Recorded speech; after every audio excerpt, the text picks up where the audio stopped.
In a 90-degree weather day in North Carolina, temperature wasn't the only thing running high. Emotions were flowing when 13th-seeded Syracuse fell to 12th-seeded Wake Forest 4-1 in round 2 of the ACC tournament. The Demon Deacons won the doubles point and then just surrendered one singles match to the Orange. For SU head coach Eunice Lamam, it's hard to process his team's season coming to a close.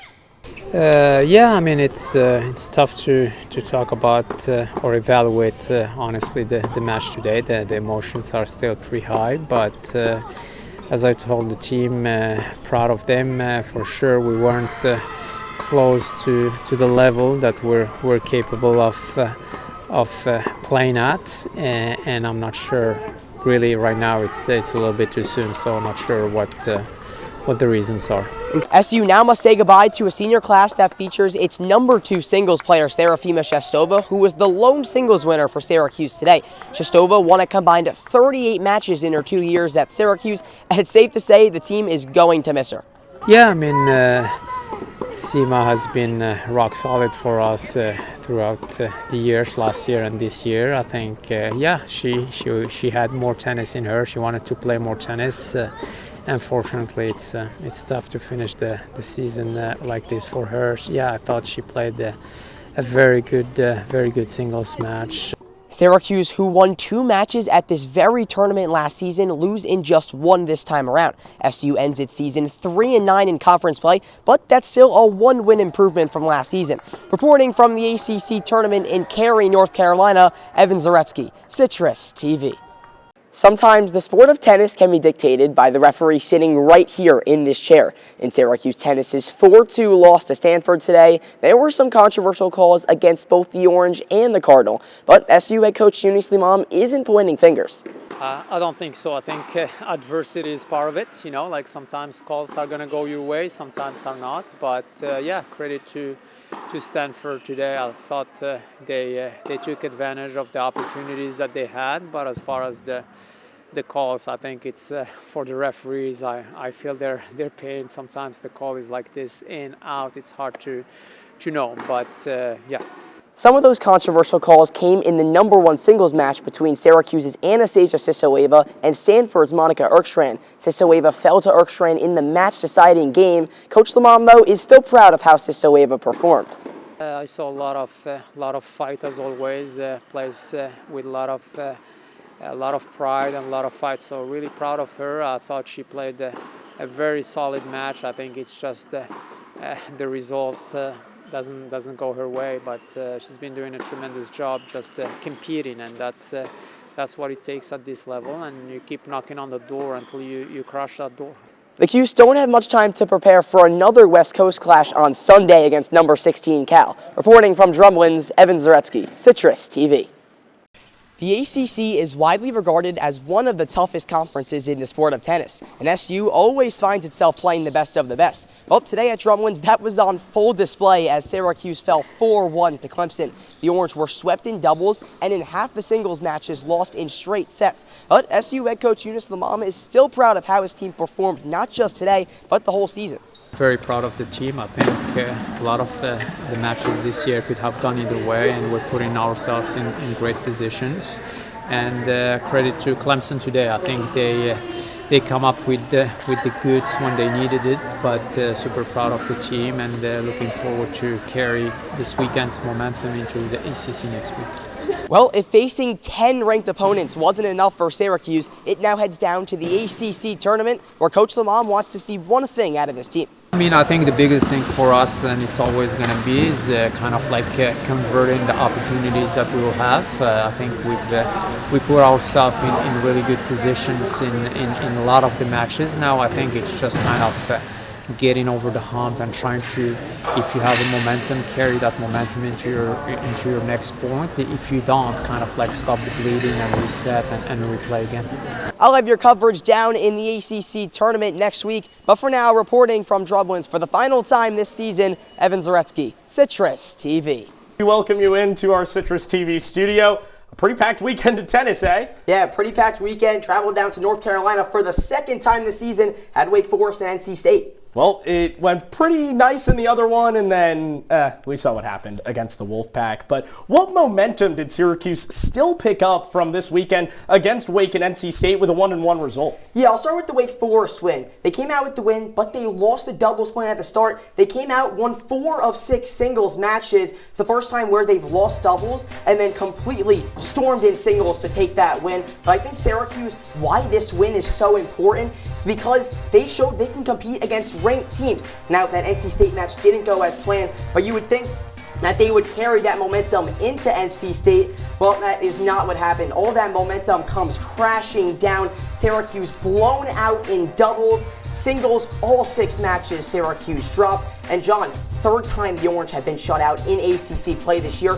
What's going wrong? It's simple. These teams are just hitting the ball too hard for the Orange, and they have no response to it. Yeah, that's not necessarily ideal when the other team is just more powerful than you are on the tennis court, but still there's a couple games left in the season, a couple matches where 4 of them left. What are your predictions for the end of this season? Yeah, we'll start with Miami. Now, this Miami team is really, really tough. I'm going to say Syracuse is going to lose this one. Hurricanes are 6-2 in ACC play. The Orange have also yet to win a match when it goes to the U. That's going to be a loss. But luckily for Syracuse, 2 days later, they get an FSU team. This has to be a win. FSU is just one of 2 teams in the ACC who have yet to win a conference match this year. You got to win that one. You get a week off and you come back to face Georgia Tech. Now, this one, I think it's a bit of a toss-up. I think Syracuse wins it. Last year against Georgia Tech, lost 4-2, but they lost the doubles point. If you win that doubles point, completely different match. So I think if and when Syracuse takes this doubles point, they take down Georgia Tech. And then you end the regular season with Clemson, kind of the same boat as Miami. They're a top 25 team, a lot different than last season. Syracuse is not going to win this one. End off 2-2 in ACC. So Evan thinks that it's going to be all about the U. They'll chop down Florida State. They'll beat down on the Bees, and the Tigers will take down the Orange when it comes to Clemson. So with all of this in mind, a 2-2 finish to the regular season, what seed do you foresee Syracuse being in the ACC tournament, and who are some prospective opponents? Yeah, I think that Wake Forest match, I talked about it being momentum, but that match also essentially gave Syracuse a first-round bye in the ACC tournament. That's where they were last year. If we look at the ACC standings, you're not even going to find Syracuse on this first page. It's been a really rough year for the Orange, but if you go to the second page, Syracuse is 13th right now. I think that they will win 2 of those 4, like I just said, and then they're going to jump Wake Forest. I think they'll be 12th, and then face 13th seeded Wake Forest in the second round. They should win that match, should they upset Wake Forest there. Then you go to the 3rd round if they beat Wake Forest, and this is where things get a little tough. They're going to face the 5 seed.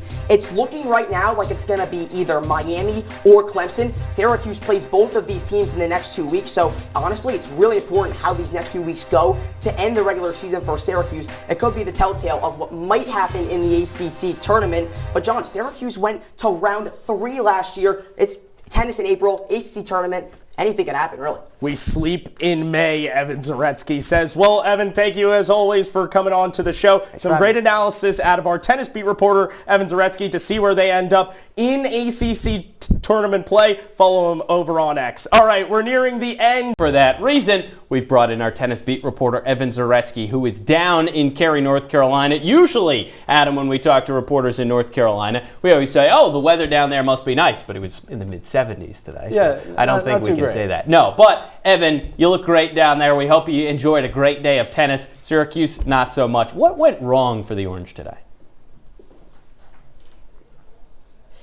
Yeah, you're right, guys. It was a really tough day for Syracuse. Didn't get the result they did earlier in the year when they beat Wake Forest, but I think a big reason for that, these are outdoor courts. Syracuse, we all know back home, one of the only teams in the ACC that play indoors. Now you come outside, different atmosphere, really hard to adjust. Also, it was 90 degrees outside. I mean, I was sweating in the Uber to get here. Listen, Syracuse, halfway through doubles, they were exhausted, you can tell, but then you have to finish out doubles, and then you have 3 sets of singles. Today it was 2, but 3 sets of singles normally to play. Listen, this team, there was no shot they could compete with a Wake Forest team that plays in these outdoor and heat atmospheres. Wake Forest, a big reason why they got this win today. Uber? Did our sports director, Matt Perry, not book you close enough to the tennis court so you could walk? That's ridiculous. That's a conversation we're going to have after the show. Evan, look, you followed this team all season long, and for those fans who haven't been following, obviously we've talked about some positives and some losses in today's show alone, but for our fans who haven't followed, give us the full overall season recap in your eyes. How did this season play out if you are watching Syracuse tennis this season?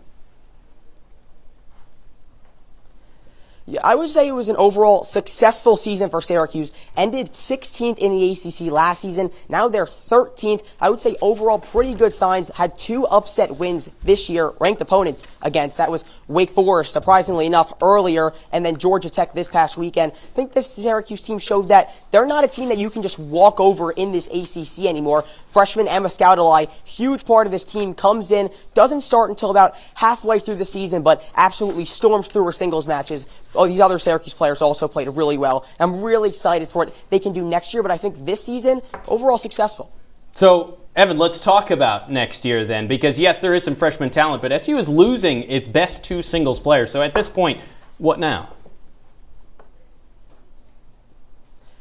Yeah, it's going to be tough. Syracuse is losing 2 of players of what this program has meant. Serafima Shestova, Anastasia Sisoveva. These 2 have combined for over 75 wins for Syracuse. Who's going to replace that? Well, it's simple. Coach Eunice Lamam has to hit the transfer portal. Now, I know what you're thinking. Who wants to play tennis in Syracuse? It's freezing cold, one of the only teams that play indoors. But surprisingly enough, the Orange have been very successful in the transfer portal in recent years. This year, 4 of 6 of its singles players came from other schools. Sisoveva and Shestova also both came from other schools. So I think Syracuse, to fill that void, you got to go out, you got to get some new players.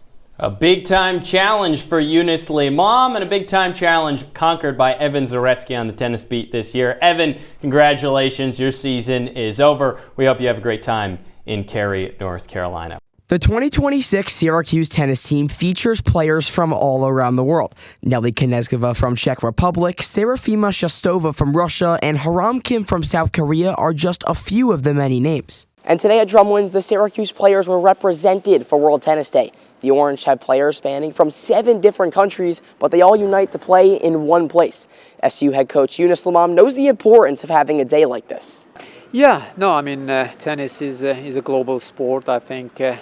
Not as like football, or you see different nationalities and people playing the sport all over the world. So I think it's very neat to have a group of young ladies coming from all over the globe and really coming together and playing for something that is bigger than themselves. So it's been a lot of fun. One of those players includes freshman Emma Scoutali from Belgium, and she thinks having players from around the globe creates a good atmosphere for the team.